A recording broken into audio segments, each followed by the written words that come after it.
Bonjour à tous, ici Robert Bourgouin. Je vous propose un premier tutoriel sur la boîte à outils des vérificateurs de faits sur Internet, les journalistes et les chasseurs d'intox. Ce tutoriel se concentre sur l'outil numéro 1, votre point d'entrée pour vérifier tout type de contenu en ligne.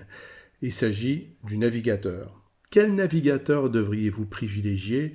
Dans quel but? Devriez-vous en utiliser plusieurs? Je vais passer en revue certains des points forts et des limites d'une sélection de navigateurs en espérant vous aider à faire un choix éclairé sur ceux qui conviennent le mieux à vos besoins. En plus du navigateur, des centaines d'outils sont disponibles pour les journalistes d'investigation et les professionnels de la vérification sur Internet, et la plupart d'entre eux sont gratuits et faciles à utiliser.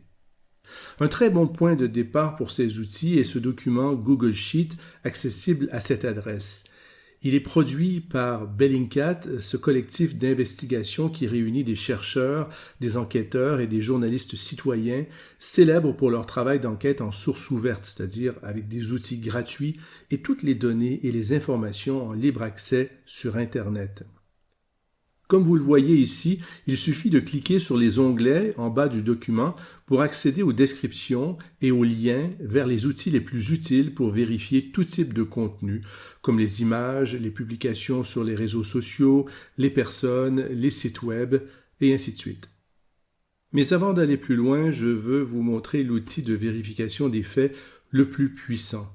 Il fait des choses incroyables, il est totalement gratuit et bien meilleur que n'importe quelle application d'intelligence artificielle. Êtes-vous prêt? Le voici. Et oui, le cerveau humain. N'oubliez jamais que la vérification des faits repose avant tout sur votre sens de l'observation et votre pensée critique. Avant de vous précipiter sur n'importe quel outil, utilisez votre atout secret, faites confiance à votre jugement, prenez le temps d'observer les détails d'une image ou d'une vidéo, ceux d'un site web que vous visitez pour la première fois ou d'un compte de réseau social qui peut sembler suspect. De quoi s'agit-il? Qui les a produits? Quand? Où? Bien souvent, vous trouverez le début d'une réponse en utilisant cet outil très précieux. Ceci dit, passons au navigateur, votre point d'entrée sur Internet. La plupart d'entre nous n'en utilisent qu'un seul, on n'y pense jamais vraiment, c'est une routine, on a commencé il y a des années avec un navigateur et on n'en change pas. Mais si vous êtes sérieux au sujet de la vérification des faits, il est essentiel de comprendre la différence entre les navigateurs et, dépendant de vos besoins, de déterminer ceux qui sont, pour vous, les plus utiles et les plus efficaces. Commençons par Chrome, de loin le navigateur le plus populaire au monde. Les 2/3 de tous les utilisateurs d'Internet ont choisi Chrome. C'est aussi un choix populaire parmi les journalistes et les vérificateurs de faits, parce qu'il est stable, rapide et il offre une énorme collection d'extensions, ces petites applications qui étendent les fonctionnalités du navigateur. On en parle dans un autre tutoriel.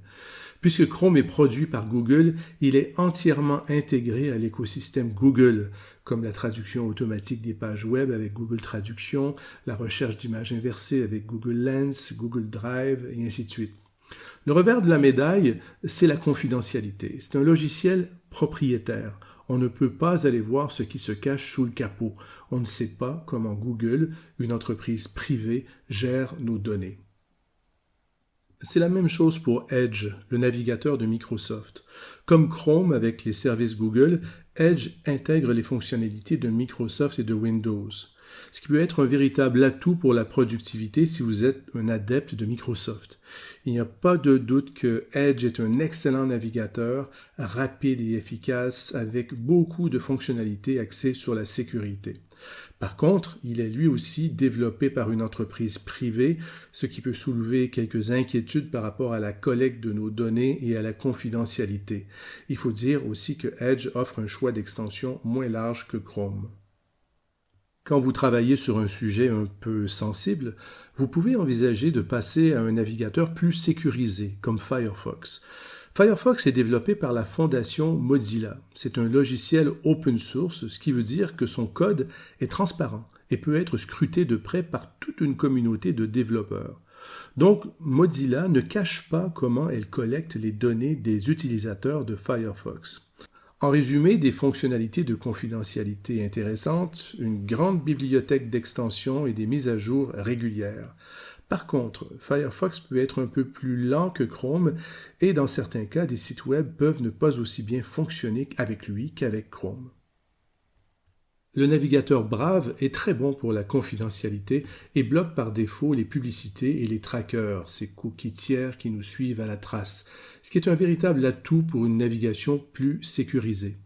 Brave est une version modifiée de Chromium, le code open source mis à la disposition des développeurs par Google et utilisé comme base pour concevoir plusieurs navigateurs. Chrome lui-même est construit sur Chromium, mais avec beaucoup de fonctionnalités supplémentaires qui sont cachées au grand public. Le code n'est pas transparent, contrairement à Brave. En revanche, Brave a moins d'extensions disponibles que Chrome, donc vous pourriez envisager de l'utiliser comme navigateur secondaire. Tor est principalement utilisé pour accéder au Darknet, ce réseau parallèle crypté de sites Internet qui ne sont pas indexés par les moteurs de recherche traditionnels comme Google. Le Darknet est connu pour faciliter des activités criminelles comme la vente de drogue et d'armes. Ce qu'il faut savoir, c'est que Tor permet aussi de naviguer sur des sites réguliers comme d'autres navigateurs, mais de manière encore plus anonyme, ce qui peut être crucial dans des enquêtes sensibles. Par contre, il peut être beaucoup plus lent et certains sites web peuvent bloquer les visites faites avec le navigateur Tor, ce qui le rend moins pratique pour une utilisation quotidienne. Finalement, il y a Arc, un nouveau navigateur très prometteur avec beaucoup de fonctionnalités innovantes. Arc est vraiment léger, axé sur la confidentialité et très personnalisable. Et ce qui n'est pas négligeable, il prend en charge les extensions de Chrome. Donc un navigateur conçu pour les utilisateurs exigeants qui accordent de l'importance à la confidentialité, à la personnalisation de l'interface et aux performances. Par contre, Arc est encore relativement nouveau, il peut rencontrer des problèmes de stabilité et pour le support, il a une plus petite communauté d'utilisateurs que Chrome ou Firefox. Mais c'est un navigateur impressionnant qui mérite certainement d'être essayé. En fin de compte, pour le travail de vérification des faits sur Internet au quotidien, vous n'aurez généralement besoin que d'un ou deux navigateurs et j'espère que ce tutoriel vous aidera à faire un choix éclairé.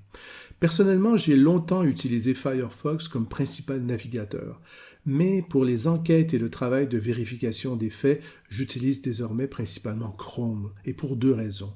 Premièrement, il offre la plus grande bibliothèque d'extensions et deuxièmement, les puissants services Google auxquels il est intégré, comme la traduction automatique et la recherche d'images alimentées par l'intelligence artificielle comme Google Lens. En plus de Chrome, j'utilise régulièrement Brave pour limiter les traces que je laisse sur Internet et je passe à Tor pour des enquêtes plus sensibles. Donc actuellement, j'utilise principalement Chrome, mais je ne suis pas marié à Google, je garde un œil sur les développements du navigateur Arc et je n'exclus pas de basculer vers Arc comme navigateur principal à une date ultérieure. Voilà, c'est tout pour aujourd'hui. Merci pour votre attention et je vous dis à bientôt.